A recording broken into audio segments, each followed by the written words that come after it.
네, 우리 말씀을 시작하면서 불을 좀 앞에 꺼주시고 영상을 사진 하나 볼 게 있어서 아직 스크린 올리지 않았습니다. 사진을 잘 보십시오. 이게 뭐 같으세요? 잘 안 보이죠? 불 하나 좀 더 꺼주시오. 앞에를 식물이죠. 식물이지. 앞에 1, 2번.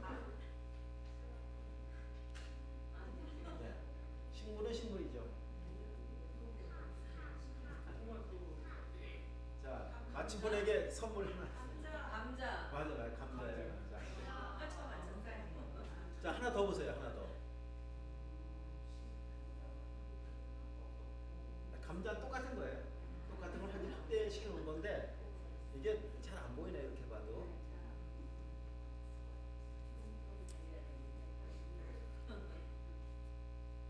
이게 감자거든요, 감자. 이게 감자인데 지금 왜 이 사진을 놓았는가 하면은 감자가 이게 몇 년 전에 불 켜주세요. 이제 다시 이 카톡에 이제 올려드릴 테니까 카톡으로 자세히 보시면 되겠고, 몇 년 전에 감자를 심었었는데 수확을 막 하다 보니까 이 감자는 위에 잎 줄기는 똑같아요. 진짜 멀쩡하고 똑같은데 캐 보니까 속에 감자가 하나도 없어요. 그냥 처음에 심었던 씨 감자만 그 속에 딸려오더라고요. 그게 반쪽 잘라서 심었던 게 그거거든요.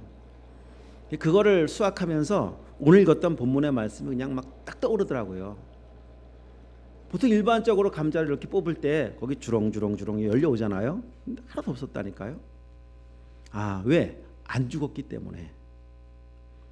그 감자가 죽어야만 열매가 되는데 안 죽었더라고요. 그냥 말씀 그대로입니다. 죽지 않고 맺혀지는 열매가 없다. 그런데 위에 잎은 똑같다는 게 참 신기했습니다. 올라온 잎은 여느 감자 잎과 다르지 않았습니다. 똑같은 잎이 맺혔고 무성한 잎이 맺혀서 아주 그 열매는 풍성할 거라고 기대했었는데 열매가 없었습니다. 하나님 앞에 마지막 우리가 서게 되어지는 그날 알곡과 쭉정이를 구분하시죠. 이 땅에서의 모습은 똑같아 보입니다. 입으로도 다 주여 하니까, 주의 이름으로 선지자 노릇되었다고 하니까 다 똑같죠. 어떻게 구분을 할 수가 있겠습니까만, 그러나 심판때가 되면 정확히 구분이 되어져요. 진짜인지 가짜인지, 알곡인지 쭉정이인지 구분되어집니다. 자, 말씀하십니다. 예수님께서는 열매로 그 나무를 확인하게 될 것이다. 열매가 맺혀져야, 하나님이 원하시는 열매가 맺혀져야 하나님이 원하시는 나무 아니겠습니까? 어떤 열매를 여러분 맺고 계시는지 모르겠습니다. 한 해를 지나오면서 어떤 열매를 맺었는지 모르겠습니다. 열매가 나무의 실제인 것 같이, 열매로 나무를 확인하는 것 같이 우리의 삶에 맺고 있는 열매가 지금 내 모습이고 내 영적인 실체입니다. 아주 분명한 사실은 말씀 그대로죠. 죽어야 열매를 맺습니다. 죽지 않고 맺어지는 열매는 단 하나도 없습니다. 자, 오늘 본문의 말씀, 예수님께서 이 말씀을 말씀하시면서 이 사실은 예수님이 미리 말씀을 통해서 십자가에서 죽으심으로 우리 모두가 다 그 은혜를 입어 열매가 될 것들을 미리 예고한 말씀 아니겠습니까? 만약에 예수님께서 이 땅에 오셔서 죽지 않으셨더라면, 그러면 주님의 부활은 없습니다. 주님의 부활이 없다면 고린도전서 15장 말씀과 같이 우리 모두는 가장 불쌍한 자입니다. 왜냐하면 죄가 그냥 남아있기 때문에, 우리의 모든 죄의 문제를 해결할 수가 없기 때문에, 그리스도께서 죽은 자 가운데서 부활하심으로 고린도전서 15장 20절 말씀 보니까 잠자는 자들의 첫 열매가 되셨다고 말씀하고 있습니다. 자, 여기는 잘하니까 접어두시고 고린도전서로 한번 가셔서 이 말씀 한번 읽어보도록 하겠습니다. 고린도전서 15장.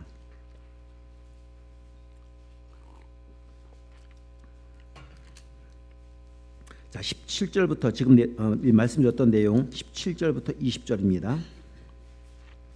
한번 읽어보겠습니다. 그리스도께서 다시 살아나신 일이 없으면 너희의 믿음도 헛되고 너희가 여전히 죄 가운데 있을 것이요, 또한 그리스도 안에서 잠자는 자도 망하였으리니, 만일 그리스도 안에서 우리가 바라는 것이 다만 이 세상의 삶뿐이면 모든 사람 가운데 우리가 더욱 불쌍한 자이리라. 그러나 이제 그리스도께서 죽은 자 가운데서 다시 살아나사 잠자는 자들의 첫 열매가 되셨도다. 아멘. 예수님은 부활의 첫 열매, 죽은 모든 자의 첫 열매라고 말씀하고 있습니다. 첫 열매가 맺혔다면 그 다음 열매도 있습니다. 그 열매가, 자, 여기 여러 가지 열매가 있습니다.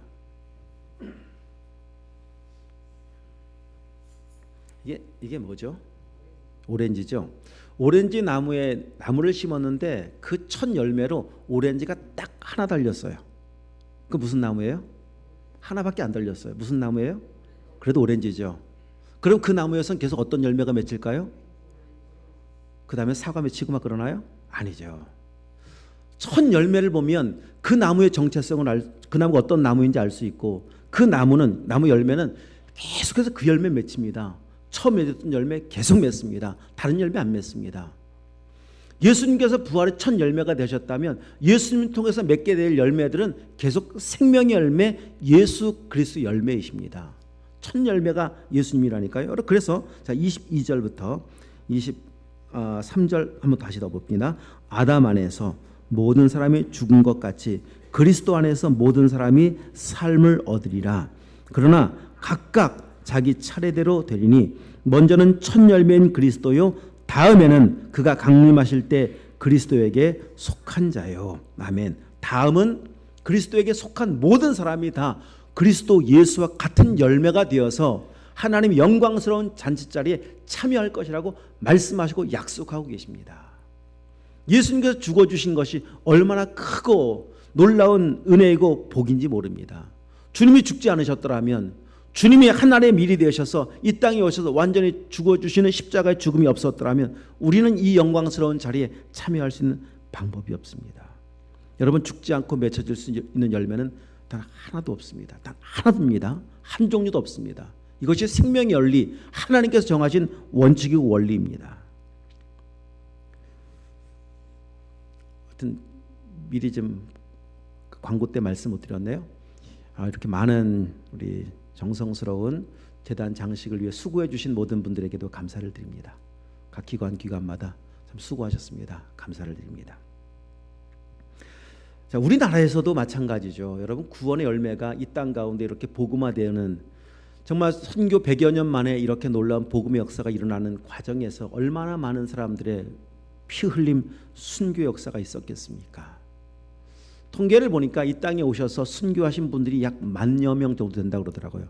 10,000명 정도. 그 중에는 이름도 알 수 없는 신분도 확인할 수 없는 분들이 약 1,800명 정도 된대요. 정말 이름도 없이 빛도 없이 죽어주신 그 생명의 피값이 이 땅에 이렇게 많은 교회가 세워지고 이 땅 가운데 놀란 하나님의 은혜 역사, 구원의 역사, 생명 역사가 임한 거 아니겠습니까?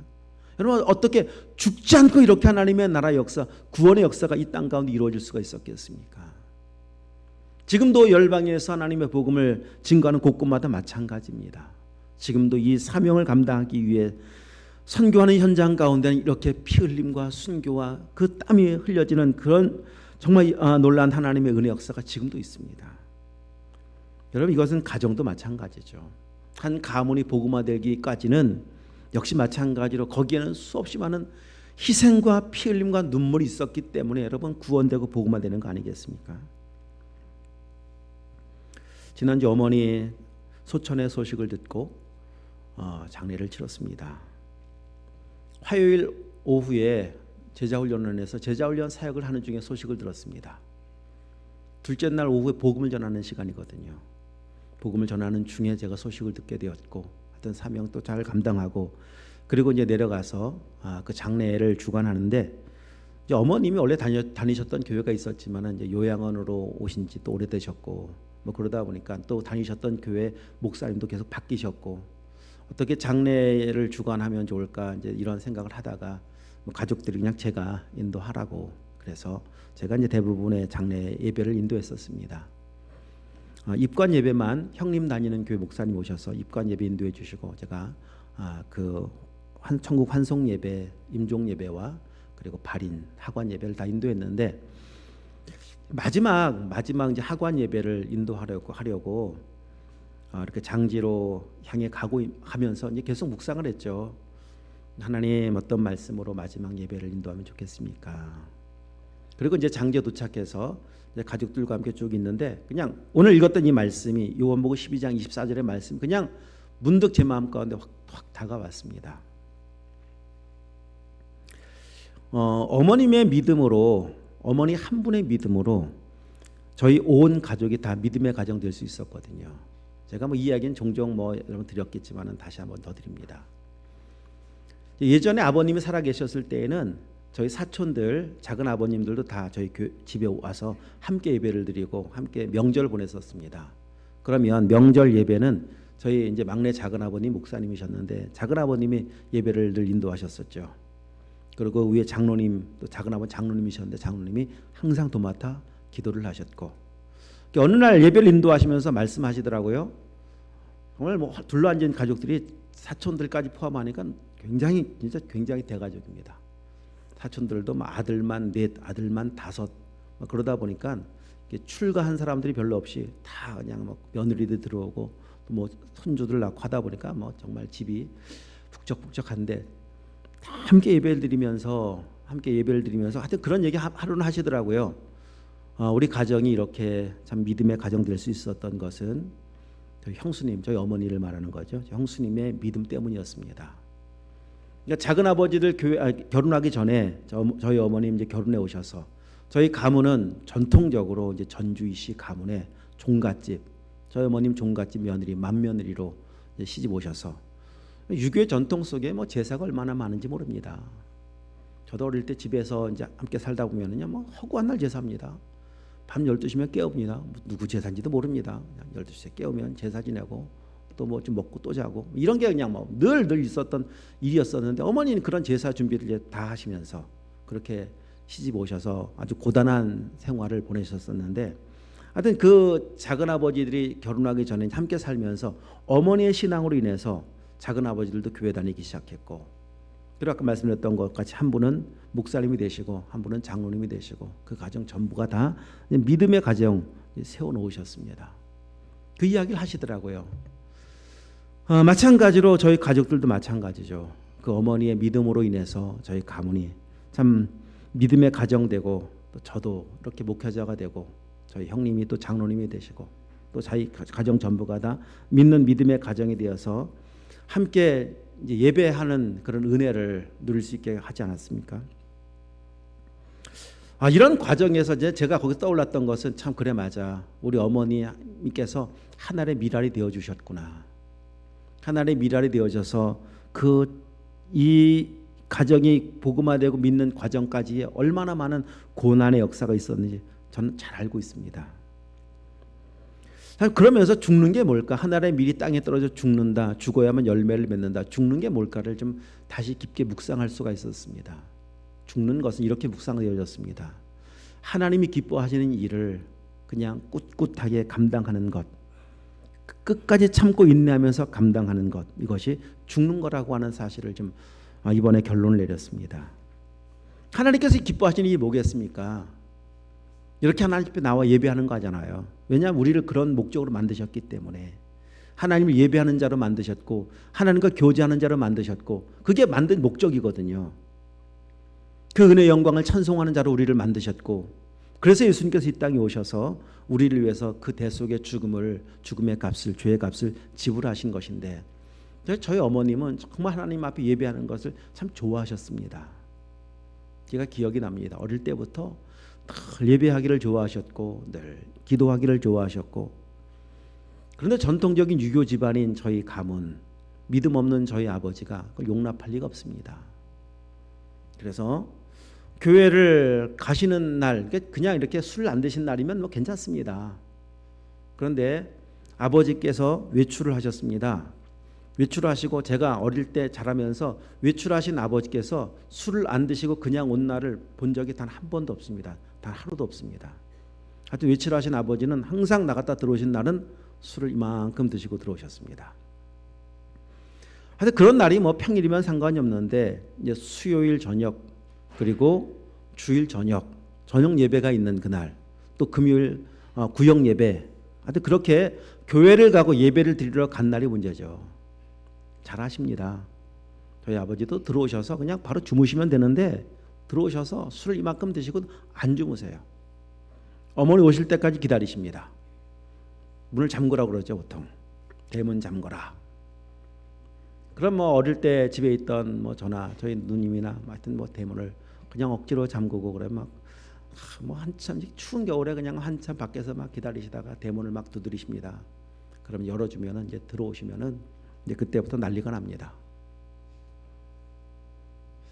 그때부터 폭력이 가해지기 시작하고 저 지게 막대기 있잖아요. 지게 이렇게 하는 막대기로 그냥 그냥 사정없이 막 구타하시고 어머니 가방 성경책 가방을 빼앗으셔서 속에 있는 성경책을 꺼내가지고 아궁이 속에 집어넣고 어떨 때 화장실에도 집어 던지고 이번에 들었습니다.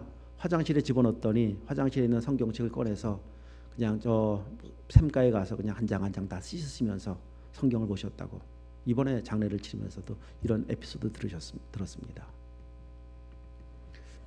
그러면서도요 그렇게 맞으시고도 그 다음날 새벽이면 다시 또 교회 가시는 거예요. 저희 집에서 교회까지가 한 1km 정도 됩니다. 1km 되는 거리를 그냥 또 비가 오나 눈이 오나 그렇게 매를 맞으면서도 아니 저는 이제 어린 나이에 제가 오늘 수요일입니다. 예를 들면 수요일 저녁 아버지가 나갔는데 안 들어오셨어요. 그날 어떤 일이 있을까 뻔히 알잖아요. 그날 같은 그런 날 같으면 아니 이런 날에 좀 가지 마시지. 갔다 오면 어떤 일이 일어날까 뻔히 아시면서도 또 가시는 거예요. 저도 뭐 그런 생각도 들어요. 어머니 오늘 좀 가지 마시라고. 근데 어머니는 그냥 가십니다. 그래도 가십니다. 다 매 맞을 거 각오하시고 가시고. 왜 그렇게 가셨을까요? 도대체 왜? 뭐 때문에? 그게 하나님 기뻐하신 일이기 때문에. 예배하는 것을 좋아하시기 때문에. 그리고 고단한 삶을 사셨던 어머님 누가 위로가 되었겠습니까? 하나님이 위로 아니었겠습니까? 그 아픈 마음을 누가 위로해 줄 수가 있었겠습니까? 하나님 앞에 나가셔서 그냥 통곡하셨겠죠. 주님의 은혜를 구하셨겠죠. 아버지 불쌍히 여겨주시옵소서. 아버지 믿지 않는 남편 구원하여 주시옵소서. 자녀들 위해서도 기도하셨겠죠. 우리 자녀들 다 예수 잘 믿게 하옵소서. 안 하셨겠습니까? 새벽기도 갔다 오시면 늘 제 머리에 손을 얹고 기도하셨던. 그래서 저는 이제 부모님 막내다 보니까 부모님 품속에서 늘 함께 자고 그랬었거든요.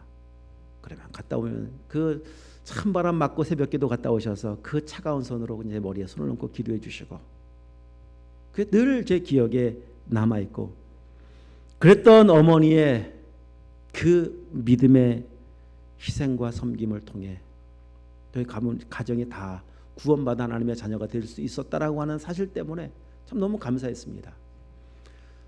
사실 생각해 보니까 제가 이런 내용들을 이제 마지막 하기 전에 가족들이 둘러 서 있는 자리에서 말씀을 했습니다. 이제 오늘 지금은 어머님이 그렇게 좋아하셨던 마지막 예배를 드리는 시간입니다. 어머님께서 그 예배를 드리실 때 어떤 고난을 당하셨는지 형제들 다 알죠. 너무 잘 알죠. 그렇게 맞으면서도 예배를 드리셨고 핍박을 받으면서도 교회를 가셨고 그 하나님의 미랄이 되셨기 때문에 우리 가족 전부가 다 이렇게 하나님 안에 은혜요 믿음의 가정이 될 수 있었습니다.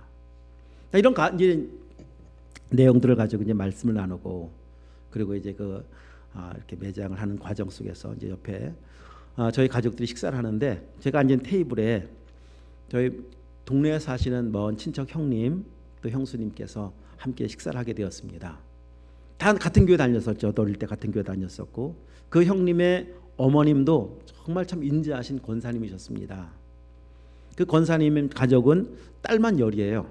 딸 열에 아들 하나. 그런데 정말 참 믿음이 좋았었어요. 근데 이번에 또 알게 됐죠.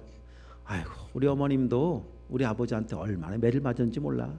그게 보니까 보통 그 시대 신앙생활 했던 분들은 공통점들이세요. 뭐 지금은 별로 그런 일이 없지만은 예전에는 보통 일반적으로 믿음을 가졌다고 하면 믿음 없는 남편들에 의해서 믿음 없는 아버지에 의해서 정말 핍박받으면서 신앙생활을 하셨던 것은 뭐 저희 어머니만의 이야기가 아닙니다. 이 땅의 모든 많은 대부분의 신앙을 가졌던 분들의 그냥 삶의 간증의 스토리들 아니겠습니까? 그 형님이 그런 얘기 하더라고요. 어머니도 참 많이 매를 맞으셨어. 아직 그래서 그랬는지 우리 딸들이 우리가 뭐 자녀들이 다 신앙생활 잘하게 되었고 우리 집은 여덟째 그분의 동생이 여덟째 딸인데 하여튼 여덟째가 목사님 사모님이 되셨고 목사님 사위를 맞이하셨다고 그런 얘기 하더라고요. 여러분 죽음 없이 맺혀진 열매 없다니까요. 고난 없이 맺혀진 열매가 없습니다. 오늘 이제 우리의 삶 가운데 마찬가지입니다. 우리 가정에도 우리의 삶에도 이런 열매를 원하신다면요, 역시 우리도 마찬가지죠. 죽음 십자가를 통과하셔야 합니다. 하나님 기뻐하신 일이라면 그 대가가 어떠함이든 지불할 각오하셔야 돼요. 여러분 그 각오 없이 고난 없이 희생 없이 핍박 없이 어떻게 열매가 맺혀져요? 죽지 않으면 하늘 그대로입니다. 죽어야 열매가 있습니다. 여러분 하나님 기뻐하시는 그 일을 위해서 하나님 기뻐하시는 예배를 위해서 하나님 기뻐하시는 삶을 위해서라면 여러분 좀 마음에 굳은 결단하십시오. 포기하지 마시고 타협하지 마시고 믿음으로 그 길을 걸어가실 수 있기를 축복합니다. 여러분 가정 안에 믿지 않는 가족, 구원해야 될 가족 있지 않습니까? 어떻게 구원할 수가 있습니까? 가족 구원 제일 어렵습니다. 정말 어렵습니다. 그러나 하나님이 행하시면 하실 수 있습니다. 사도행전 16장 말씀해 보시면은요, 사도행전 16장 거기 한번 보세요. 우리 주 예수를 믿으라 31절 나와 있는 16장을 보시면